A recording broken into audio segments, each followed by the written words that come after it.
Sejam bem-vindos à PDL TV Magazine, um programa dedicado à cidade de Ponta Delgada e às 24 freguesias do maior concelho dos Açores. Nesta emissão, vamos conhecer melhor a história e as tradições de mais uma freguesia do concelho de Ponta Delgada. Desta vez, vamos à freguesia de Sete Cidades, com o guia Eduardo Miranda.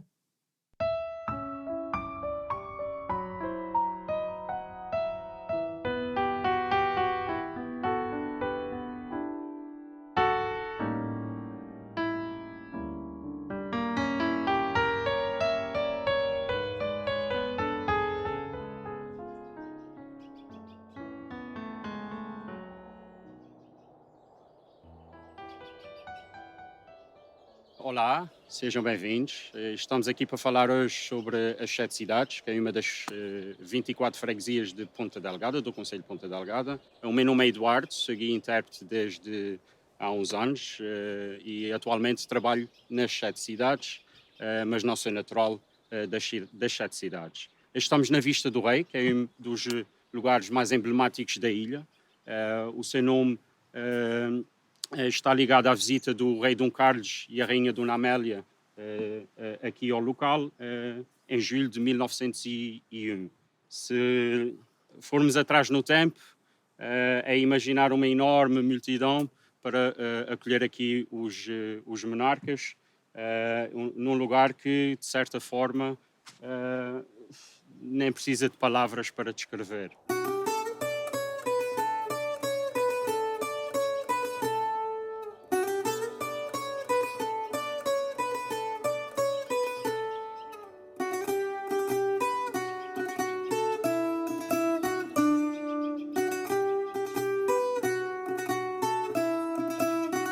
Em relação ao nome das Sete Cidades, diz a tradição popular que o mesmo deriva das sete crateras que encontramos aqui nessa zona, onde eventualmente algumas lagoas foram criadas, nomeadamente a Lagoa do Alferes, a Lagoa da Caldeira Seca, que na altura era chamada até Caldeira do Marquês, a Lagoa Azul, a Lagoa Verde, que são as mais emblemáticas, as duas cores diferentes. Temos a Lagoa de Santiago, a Lagoa Rasa e mais acima temos a Lagoa do Canários. É o nome Sete Cidades, que deriva então dessa morfologia do terreno. Estamos a falar de um vulcão que é ativo, no entanto, adormecido, com uma cratera ou uma caldeira com cerca de 5 km de diâmetro, com picos que ascendem até aos 850 metros de altitude, que é o caso do Pico da Cruz, e as lagoas que estão uma cota de 250 metros acima do nível do mar. Aqui na Vista do Rei também encontramos uma construção dos anos 80, trata-se de um hotel de 5 estrelas construído por uma companhia francesa, era chamado Hotel dos Franceses, que esteve aberto, mas por pouco tempo, cerca de meses, fechando no inverno seguinte à sua abertura.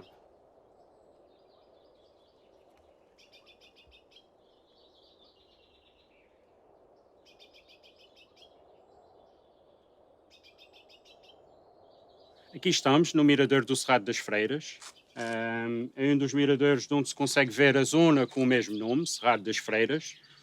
O nome terá sido dado a quando da fuga de algumas freiras durante umas invasões no século XVI, precisamente por volta de 1580, de tropas francesas na zona de São Roque, na Praia das Milícias, entre o Forte São Caetano e o Forte de São Francisco Xavier.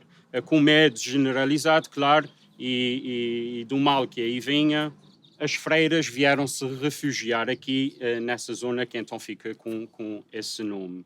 Por trás de nós consegue-se ver a freguesia das Sete Cidades, que atualmente tem cerca de 783 habitantes, segundo os censos de 2011.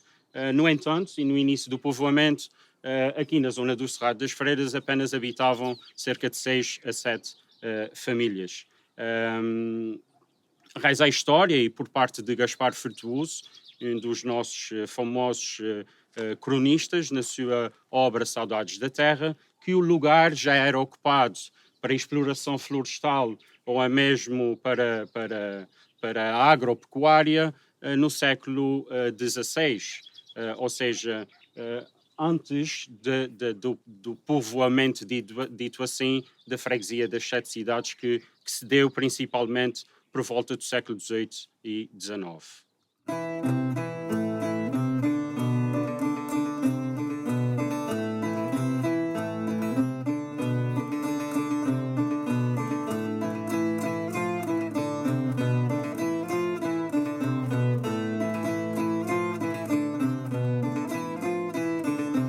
Encontramos-nos já na base desse maravilhoso vale e por detrás de mim temos a Casa Grande.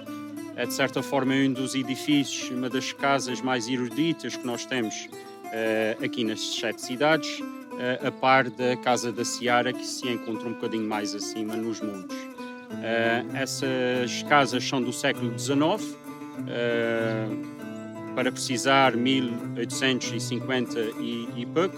A Casa Grande terá sido mandada construir por António Borges, junto com o Jardim Pitoresco e a Casa da Lagoa, a Casa dos Barcos, e também com o primeiro cemitério que a freguesia das Sete Cidades teve, no lugar das Roseiras, que deve o seu nome às várias rosas e outras flores que a população aí plantava. Atualmente, tudo isso pertence, como grande parte das propriedades aqui das Sete Cidades, aos herdeiros de Caetano de Andrade Albuquerque.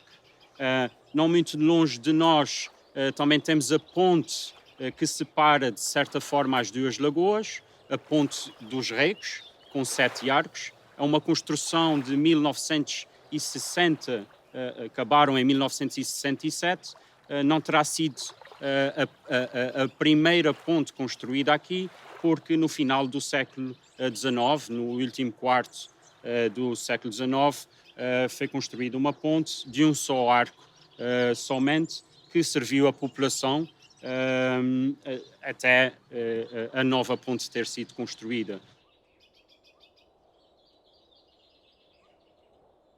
Aqui onde nos encontramos, junto a esses dois belíssimos exemplares de auracaias, e atrás de nós a Alameda das Criptomérias, no fundo temos a Igreja de São Nicolau.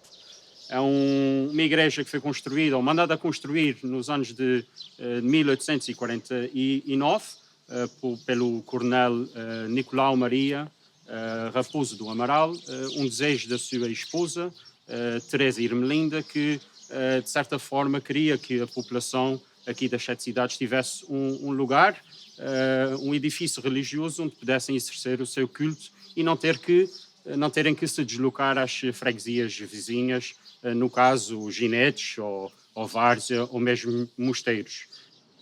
Trata-se de um edifício então com um estilo neogótico, tudo ele feito com rocha basáltica, pintado de branco, tanto o exterior como o seu interior.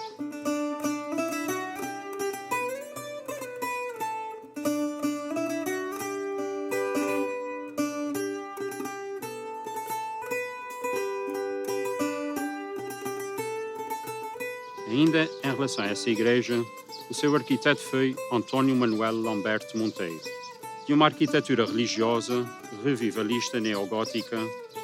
Essa conta com uma planta retangular, com uma nave, capela-mor e anexos.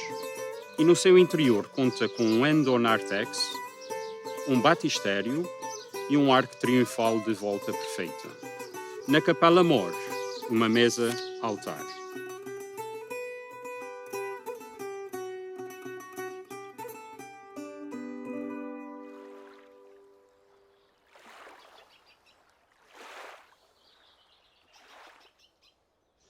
Outra coisa curiosa aqui nas Sete Cidades é que terá sido a última freguesia da nossa ilha a receber eletricidade.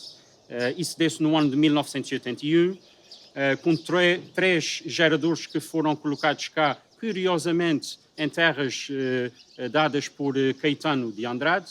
Geradores esses que produziam eletricidade que no início chegou a 193 casas, se não me engano. ou seja, 81 anos depois da primeira eletricidade produzida na zona do lugar da praia, em Água de Alto. Tudo isso, ideias do visionário José Cordeiro, o engenheiro José Cordeiro.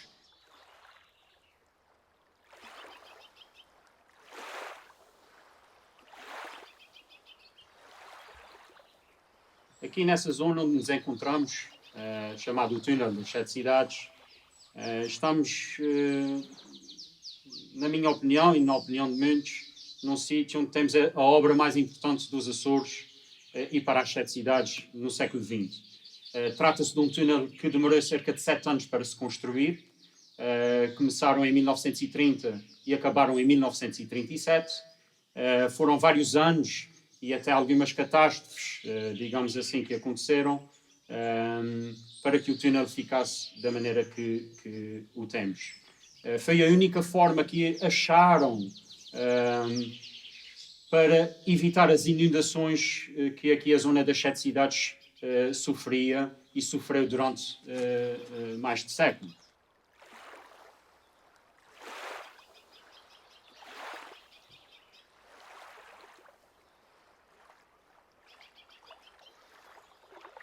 E é daqui da zona do Caboclo, nas Sete Cidades, que nos despedimos. Espero que tenham gostado. Muito mais há a descobrir e a visitar. Façam-nos uma visita, bem merecemos. Espero que tenham gostado daquilo que vos foi dito e passado. E até uma próxima. Despeço-me novamente. Um bem-aja.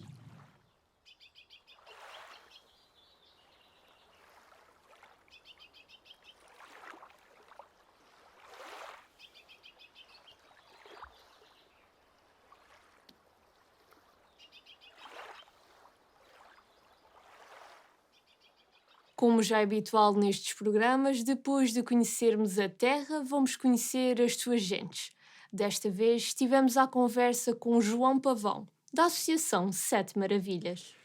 Ora bem, a Associação Sete Maravilhas foi fundada no ano de 2010 e surgiu no seguimento de um grupo de amigos que ainda hoje pertencem aos órgãos sociais desta associação, de criar aqui algumas formas de entretenimento dos jovens da freguesia, porque pode parecer pouco, mas 10 anos já houve muita evolução e há 10 anos atrás havia pouca oferta de afazeres para os jovens. Formas de os entreter, formas dos pais os mandarem para um sítio de onde sabiam que havia alguém que poderia tomar conta deles, ou olhar por eles, ou poderem fazer atividades sob a vigilância de pessoas com mais responsabilidade. E assim foi, portanto, éramos 3 na altura, pensámos em criar uma associação nas 7 cidades que não tínhamos nenhum tipo de associação, tirando a Filarmónica e tirando o grupo folclórico que havia na altura, não tínhamos nenhuma associação direcionada propriamente para a área juvenil, digamos assim. E então estes 3 tomaram a iniciativa de começar a palpar, digamos, terreno da melhor forma de criar essa associação. Na altura, muito por ajuda das associações aqui ao nosso redor e do então diretor regional da Juventude, o engenheiro Bruno Pacheco, foi possível, com essas outras associações e com a ajuda da própria Direção Regional da Juventude, criar este núcleo aqui em cima da Associação Sete Maravilhas. No início, fazíamos determinadas atividades em que o público era especialmente os jovens e as famílias desses jovens, nomeadamente os bailes. Chegamos a fazer bailes de carnaval, bailes de Halloween, montes deles. E aquilo era tudo uma novidade. O salão ali da Casa de Povo, onde promovíamos as nossas atividades, o salão enchia-se. Depois aproveitávamos épocas especiais, tipo São Martinho, para fazermos jantares temáticos, e jantares esses que é lógico que dava algum retorno financeiro à própria associação para o desenvolvimento de outras atividades que queríamos fazer. Fazíamos também, digo fazíamos porque isto agora anda tudo meio parado, fazíamos também anualmente um encontro de juventude no dia 25 de abril. Esse encontro de juventude consistia em convidar outra associação da ilha, em que, com essa associação, promovíamos um dia aqui nas 7 cidades, no dia 25 de abril, promovíamos um encontro com os jovens da outra associação, em que mostrávamos tudo o que era possível aqui nas 7 cidades, desde a parte turística à parte cultural e de jogos que fazíamos com os jovens. E no ano seguinte, essa associação recebia-nos na sua freguesia para também conhecermos a realidade dessa outra associação. Depois, temos uma outra vertente que era direcionada ao público externo, que a gente considera a organização de eventos para também trazer à freguesia pessoas que não são da freguesia, mas que trouxessem algum retorno ao nosso comércio, digamos assim. E tínhamos e temos. Nós estamos a realizar neste momento, devido ao estado de pandemia, porque os eventos não estão propriamente fáceis de realizar e as condições são muito rígidas, mas realizamos anualmente uma prova de pesca desportiva na nossa lagoa e é o golfe rústico açoriano que também desde 2010 estamos vindo a implementar. E ao fim e ao cabo essas são as principais atividades e valências, ao fim e ao cabo, se assim se pode chamar, que a Associação desenvolve. Estamos a trabalhar e estaremos sempre disponíveis para trabalhar com os jovens.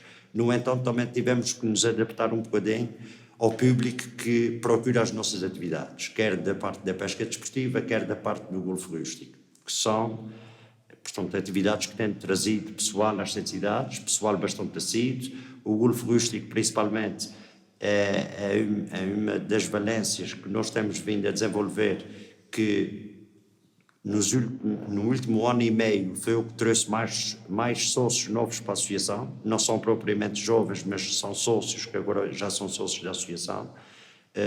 E a dificuldade, considero que é essa. Existe muita oferta. O que a gente pode oferecer aos jovens já não vai bem de encontro àquilo que os jovens precisam, porque eles têm isso tudo à mão, digamos. Já não precisam tanto de uma organização que lhes arranje isso, como precisavam mais nesses passados 10 anos. E pode não parecer muito, mas organizar uma atividade requer trabalho. Esse trabalho sente voluntariado, no sentido de voluntariado, obriga a que a pessoa tire do seu tempo.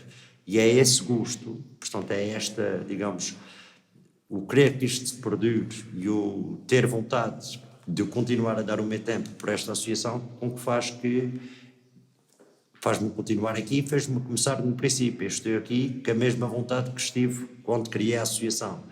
Entregar-nos de corpo e alma a um projeto sem esperar contrapartida nenhuma, a não ser o sucesso daquilo que a gente quer que se faça e que se faça bem. Portanto, é praticamente isso. A palavra voluntariado diz muita coisa.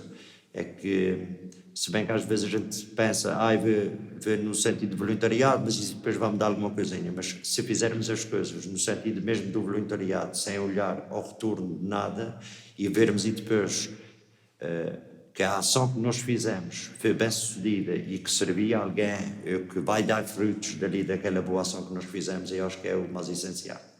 Como o saber não ocupa lugar, vamos agora para a nossa rúbrica Sabia Que? A PDL TV Magazine irá trazer mais uma curiosidade sobre o nosso concelho, que hoje será dedicada à freguesia das 7 cidades. Sabia que, durante a construção do túnel das 7 cidades, foi encontrado um ramo de cedro com mais de 4.000 anos?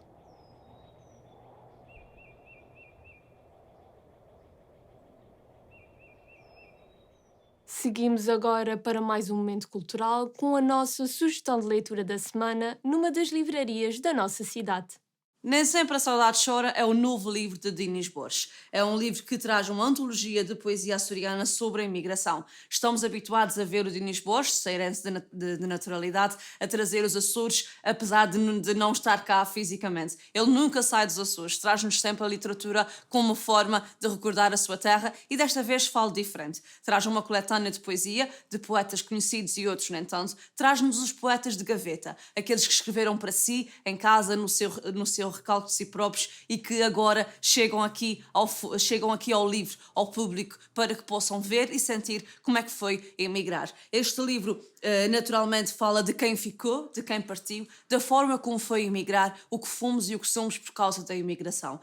Como é natural, um livro de poesia só é devidamente explicado com poesia, com a leitura de poemas, e escolhi alguns de autores conhecidos, outros nem tanto, para que percebamos e nunca esqueçamos que a imigração é um marco principal da nossa identidade e da nossa culturalidade açoriana.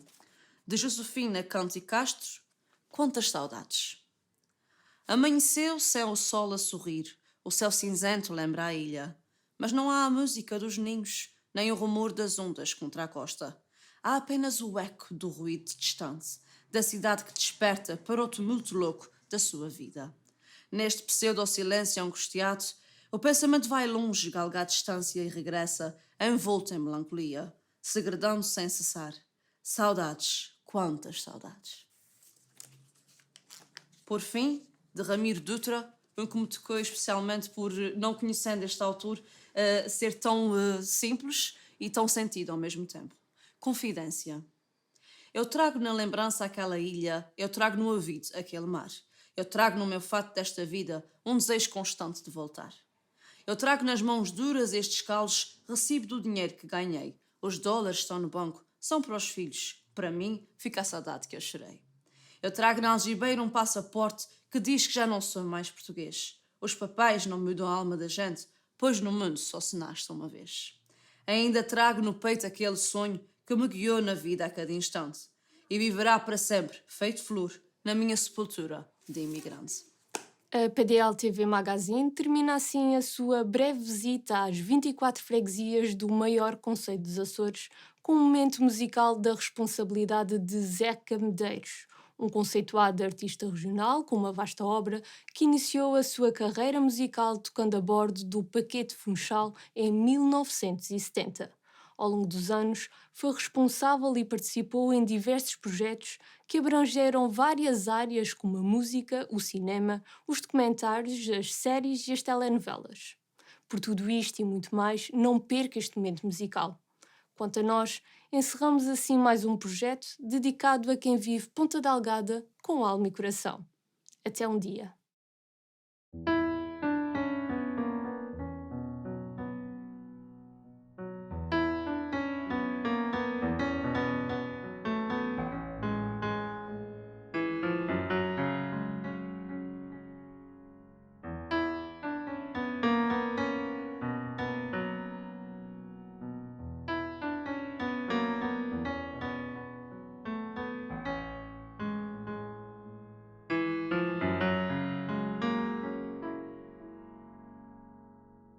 A Lagoa das Sete Cidades é um local sagrado para mim.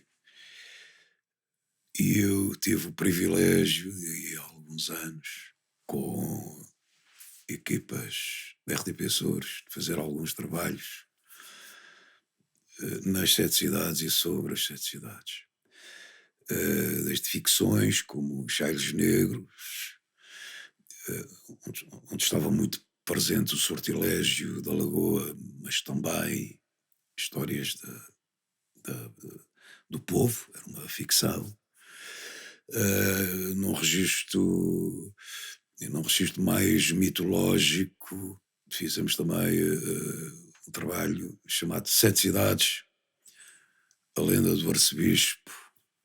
Eu escrevi várias canções, entretanto, sobre as sete cidades, incluindo uma muito antiga que se chama Antília, a Ilha das Sete Cidades. Mas agora vou-vos deixar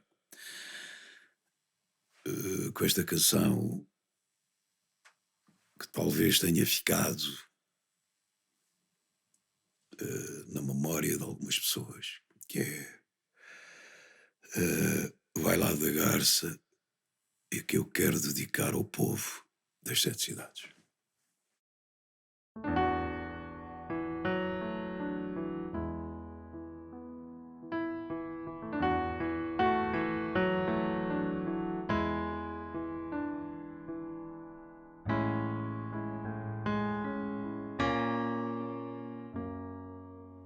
Olha o bailado da garça numa toada de vento, o bailado da garça em movimento. Olha o bailado da garça no seu voar prisioneiro, o bailado da garça no nevoeiro. Ai, corações tão cativos do ventre de uma cratera. Ai, corações adiados nos fados de uma tão longa espera. Se a noite é um chile negro, vamos cantar essas luas, ai, para espantar os segredos e os medos que repousam nas lagoas, que repousam nas lagoas. Olha o bailado da garça numa toada de vento, o bailado da garça em movimento. Olha o bailado da garça no céu voar prisioneiro, o bailado da garça no nevoeiro. Olha o bailado da garça numa toada de vento, o bailado